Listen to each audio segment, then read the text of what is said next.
1999 ഞങ്ങളുടെ Hyderabad branch open ചെയ്തത്. Open ചെയ്ത ഉടനെ ഒരു രോഗിയെ കാണിക്കാണ്ടെന്ന് പറഞ്ഞു കൊണ്ടുവന്നപ്പോൾ ഒരു സ്ത്രീയാണ്. വളരെ വളർത്ത് വല്ലാത്തൊരു സമ്പ്രദായത്തിലായിരിക്കുന്നു. ഭർത്താവ് കൊണ്ടൊപ്പം എന്താ ചോദിച്ചപ്പോൾ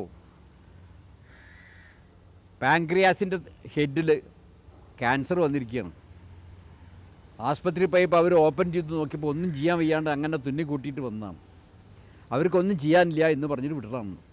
ഓഹോ, അപ്പോൾ ഞാൻ പറഞ്ഞു ഞങ്ങൾ ക്യാൻസറിന് ചില മരുന്നുകൾ കൊടുക്കാറുണ്ട്, അത് പറ്റുമോ പറ്റില്ലയോ എന്നുള്ളത് പരീക്ഷിച്ച് നോക്കാമെന്നല്ലാണ്ട് വേറൊന്നും ഇപ്പോൾ പറയാൻ പറ്റില്ല, അതുകൊണ്ട് പരീക്ഷിച്ച് നോക്കുമെന്ന് പറഞ്ഞ് അപ്പോൾ ആ മരുന്നുകൾ എഴുതി കൊടുത്തു.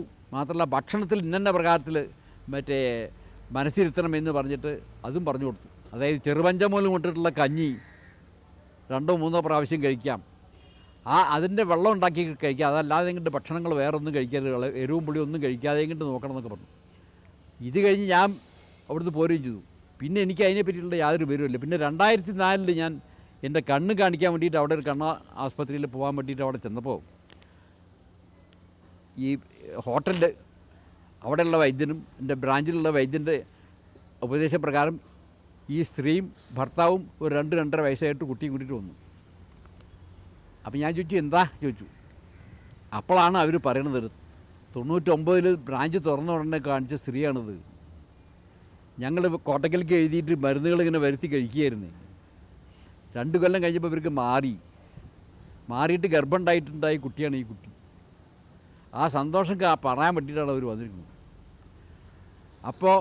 അപ്പോഴാണ് എനിക്കെന്നെ അത്ഭുതം തോന്നി. ഞാൻ അവർ ജീവിച്ചിട്ടുണ്ടാവുന്നുണ്ടെ ഞാൻ ആലോചിച്ചിട്ടില്ല. അപ്പോൾ അത്രയും ഫലം ആ മരുന്നിനുണ്ടായി എന്നുള്ള അവരൊരു സന്തോഷം ഉണ്ടായി അവരെ കണ്ടപ്പോൾ. മാത്രമല്ല അവർ ഈ ഗ്ലാസ് കൊണ്ട് പണിയെടുക്കുന്നതാണ്. എൻ്റെ നമ്മുടെ ഈ മറ്റേ AVS എന്നുള്ള ആ എംബ്ലം ഉണ്ടാക്കി ഗ്ലാസ്സിൽ ഉണ്ടാക്കി തന്നിട്ടുണ്ട് അവർ. അതിൻ്റെ പുറമെ ഗ്ലാസ് ഈ കണ്ണാടി ഒട്ടിച്ചിട്ടൊരു ഗണപതി ഉണ്ടാക്കിയിട്ട് അതും 2 അവരെ സന്തോഷമായിട്ട് അന്ന് തരുന്നുണ്ട്. തിരിഞ്ഞ് നോക്കുമ്പോൾ ഞാൻ ഈ ഒരു ആര്യവൈദ്യശാലയുടെ കീഴിൽ തണലിലാണ് എനിക്ക് ഈ പേരൊക്കെ കിട്ടിയിട്ടുണ്ട്. ആരോണ്ട് എൻ്റെ പേരുമുണ്ട് ആര്യവൈദ്യശാലയല്ല, ആര്യവൈദ്യശാല അമ്മാവൻ ഉണ്ടാക്കിയ ആര്യവൈദ്യശാലയ്ക്ക് നല്ല പേരുണ്ടായിരുന്നു. ആ പേരിൽ ഞാൻ പ്രവൃത്തി എടുക്കൊണ്ട് എൻ്റെ പേരും മുന്നോട്ട് വന്നു എന്നല്ലാണ്ട് ഞാനല്ല ഇതെല്ലാം ചെയ്തിട്ടില്ലെന്നുള്ള ബോധം എനിക്കുണ്ട്. ആ ബോധത്തോടു കൂടിയിട്ടാണ് ഇന്നും ഇരിക്കുന്നത്. അതായത് ഈ ആര്യവൈദ്യശാലയുടെ കീഴിൽ ഈ ആര്യവൈദ്യശാല എന്ന് നിലനിൽക്കത്തക്ക രീതിയിൽ മുന്നോട്ട് കൊണ്ടുപോകാൻ എന്ത് ചെയ്യണം, ആ ഒരു ഓർമ്മയാണ് എൻ്റെ ഭാവനയാണ് എൻ്റെ ഉള്ളിൽ എപ്പോഴും ഉള്ളത്. ആ രീതിയിൽ നോക്കുമ്പോൾ ഞാൻ എൻ്റെ കർമ്മം ചെയ്തിട്ടുണ്ട്. വൈദ്യൻ എന്നുള്ള നിലയ്ക്കും ഭരണാധിപൻ എന്നുള്ള നിലയ്ക്കും എന്നെക്കൊണ്ട് കഴിയുന്നത് ഞാൻ ഇതിലൂടെ ചെയ്തിട്ടുണ്ട്. പക്ഷേ അത് മാത്രമല്ല, ഈ എല്ലാവരും കൂടി കൂട്ടിച്ചേർന്നിട്ടുള്ള പ്രവർത്തനം കൊണ്ടാണ് ഈ വൈദ്യശാല ഇങ്ങനെ എത്തിയിട്ടുള്ളത് എന്നുള്ള ആ ബോധം എനിക്ക് എപ്പോഴും ഉണ്ട്. തിരിഞ്ഞ് നോക്കുമ്പോൾ എനിക്കിപ്പോഴും ആ വിചാരമാണ് എപ്പോഴും ഉള്ളത്.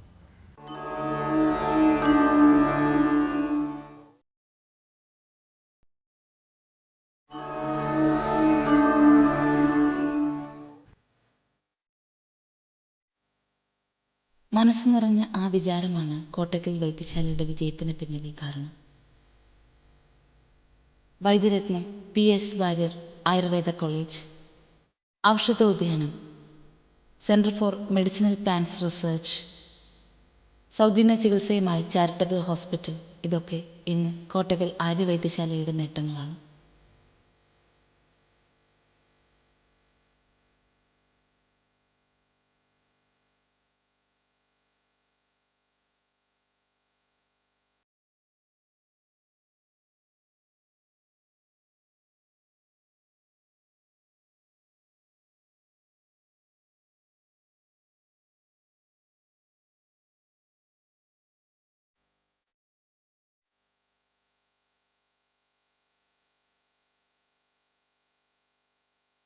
ആയുർവേദത്തിനെ സംബന്ധിച്ചിടത്തോളം ഞാനിപ്പോൾ അതിൻ്റെ ഒരു ആയുർവേദശാലയുടെ അതിൻ്റെ ഭരണത്തലപ്പത്തിരിക്കുന്ന ആളായതുകൊണ്ട് എനിക്ക് തോന്നുന്നത് ലോകത്തിൽ നിന്ന് ഇന്ന് ഇവിടെ ഇപ്പോൾ ആയുർവേദത്തിനെ പറ്റിയിട്ട് കുറേ പാഠശാല ഉണ്ടാക്കേണ്ട പാഠശാല അതൊരു മറ്റേ യൂണിവേഴ്സിറ്റി ആയിട്ട് ഉയർത്തിക്കൊണ്ടുവരണമെന്നായിട്ടുള്ള ഗവൺമെൻറ്റിനും എല്ലാവർക്കും ആഗ്രഹമുണ്ട്. അതങ്ങനെ വരുമ്പോൾ ഈ കോട്ടക്കലുള്ള ഈ ആര്യവൈദ്യശാലയും ആയുർവേദ കോളേജും എല്ലാം കൂടിയിട്ടുള്ള ഈ സ്ഥാപനം ലോകത്തിൽ നിന്ന് ആയുർവേദം പഠിക്കാനോ ആയുർവേദത്തിനെ പറ്റിയിട്ടുള്ള എന്തെങ്കിലും കാര്യങ്ങൾ ചെയ്യാനായിട്ടുള്ള നാളേക്ക് ആയുർവേദത്തിനെ പറ്റിയിട്ട് നോക്കണമെങ്കിൽ ഇവിടേക്ക് വരത്തക്ക രീതിയിൽ ഇതിനെ ഉയർത്തിക്കൊണ്ടുവരിക എന്നുള്ളതാണ് എൻ്റെ ഡ്രീം.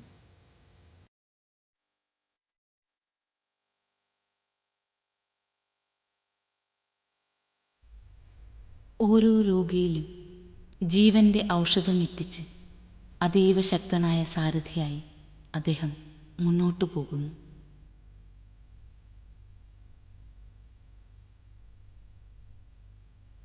ഈ ലക്ഷ്യബോധം, കർമ്മോത്സുകത, സേവന സന്നദ്ധത എല്ലാം നമുക്ക് മാതൃകയാക്കാം.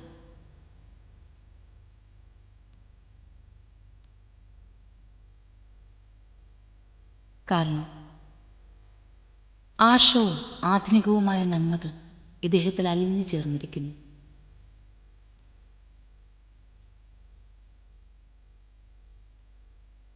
ഇന്ന് ശതാഭിഷിക്തനാകുന്ന PK വാര്യരോട്, വിനയാനിതനായ മനുഷ്യനോട്, മനുഷ്യസ്നേഹിയോട്, അത്ഭുതപൂർവമായ സിദ്ധിയും കൈപുണ്യവുമുള്ള വൈദ്യനോട് നമുക്കിങ്ങനെ പറയാം: അപൂർവ വൈദ്യായ നമോസ്തു തസ്മൈ.